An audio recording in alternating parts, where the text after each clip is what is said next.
Man, thank God for the 18 playoff. After suffering one of the most embarrassing losses in school history, we dropped to number 6 in the nation, losing our spot in the Big Ten championship in the process.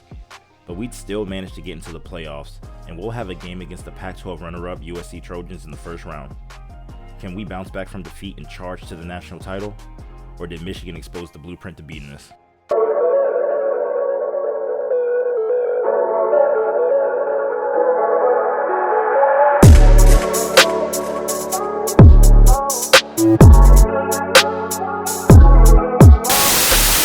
Yo, what it do, YouTube? It's your favorite pilot, Conscious Buddha, and we are back with yet another episode of our Justin Dawkins Road to Glory. And we got college football playoff action today. We've had a few weeks off to get over that Michigan loss, and we are ready to begin our championship run. First up, we'd have to leave it all on the field against one-loss USC. And coming out here on the first drive, we would look to get involved in the run game early, reading this play and coming up and helping out on the tackle. And on third and medium, our teammate would come up and make the big play here to bring up a fourth down. After a score, we'd be up 3, and we'd read the sweep properly and come up and make a big hit on the running back.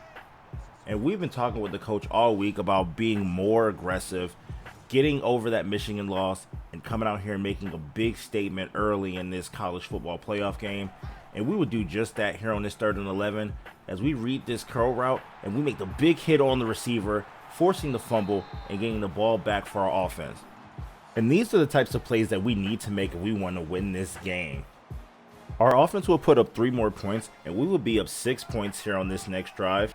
And CJ Stroud would drop back and run the read option, and he would take it up the left sideline, pitch it to the running back who will pick up a big first down here.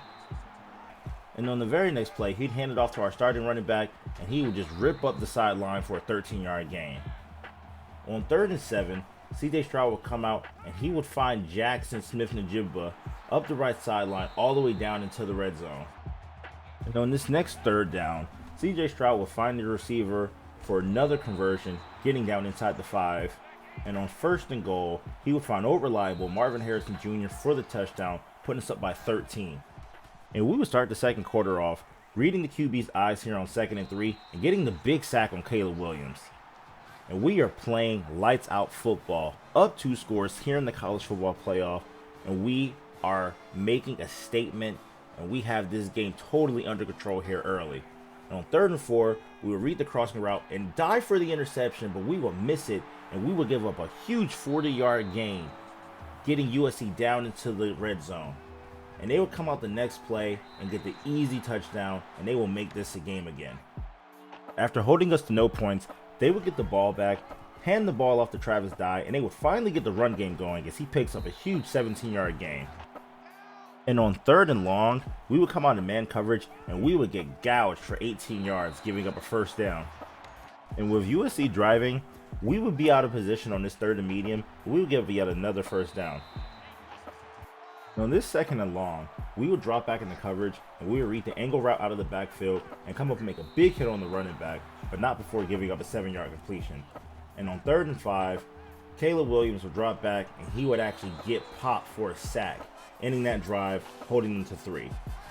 And Travis Dye must have been holding on to some animosity from the first quarter and how we bottled him up, because he would come out here on 1st down, stiff arm us to the ground and pick up another huge run. But we will bottle him up on the next 2 plays, setting up a huge 3rd and 11, and they would come out and Caleb Williams would throw an absolute dot to his receiver, picking up 28 yards in the first down. And on this 1st and 10 play, we would almost get the interception here, but we would just miss it. And on 2nd and 10, Caleb Williams would come out and he would hit the corner route and get down into the red zone again with another beautiful pass. And on 3rd and goal, Travis Dye would take out more frustration on us as he runs us over on a 4-yard gain. We would hold them to 3 points there, and it would be a tie game, 13-all as we start the 3rd quarter. And we know that we need a big play, and when we need a big play, we get one, as we would take this kickoff up the left sideline for a 103-yard return, our 2nd longest return of the season. And we will be totally juiced up after this play, and we will come out on the next drive and get the big tackle on Travis Dye, holding them to 4 yards. And on 2nd and 6, we would read the crossing route, but we would undercut it just a little too much and let the receiver go over the top for a 23-yard gain. And on 2nd and 9, We would read the screenplay perfectly, but a last minute block would push us out of the play, and we would let up a big first down, letting them into the red zone once again. And on 2nd and 9, we would come out in man coverage, and Caleb Williams had been dicing us up in man coverage all day, and he would find his man and they would walk into the end zone for an easy touchdown, tying the game up at 20-all. Our offense would get a quick score, and we would be up 27-20 late in the third. We'd come out here on this first down play, and our defense would make a big tackle on Travis Dye, holding him to 3 yards. And on 2nd and 7, we would read the screenplay properly again, and we would make the big hit for a 1-yard loss on the play. However, on 3rd and long, we would get baited again, and we would undercut the route and let up another big gain over the top for a first down. They'd go on to score a touchdown, and after another field goal by us, we'd be up by 3, and we'd make the big hit on the return man.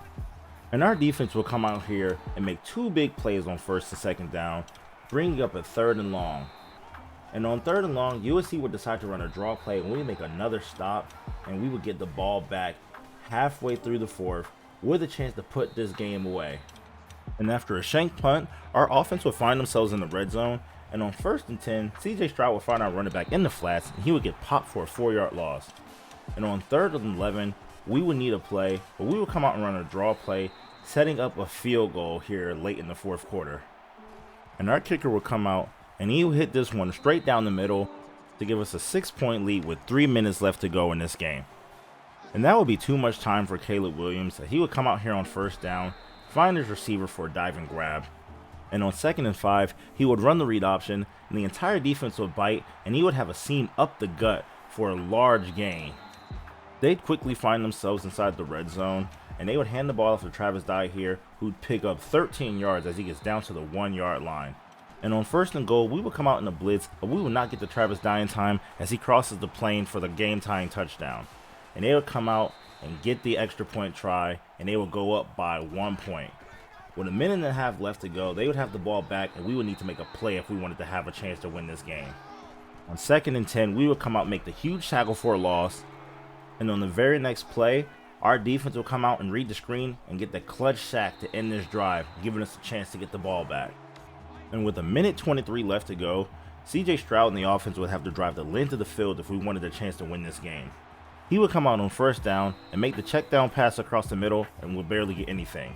And with 22 seconds left, we'd be at midfield, and CJ Stroud would have to make something happen. He would find his receiver on the drag route, but they would not get out of bounds. And on 4th and 7, with 4 seconds left, CJ Stroud would just chuck it up on the Hail Mary, and it would not be caught. And that would be the game. USC will shock the world and knock us off and move on to the next round of the playoffs. And this is how our season ends. Blowing a 13-point lead in the playoff game. And we are at our lowest of lows.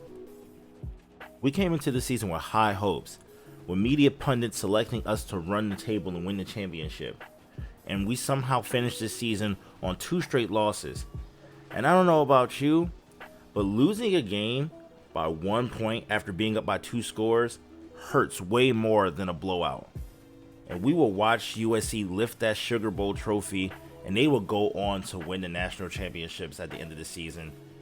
And I mean, it can't get any worse than this at this point.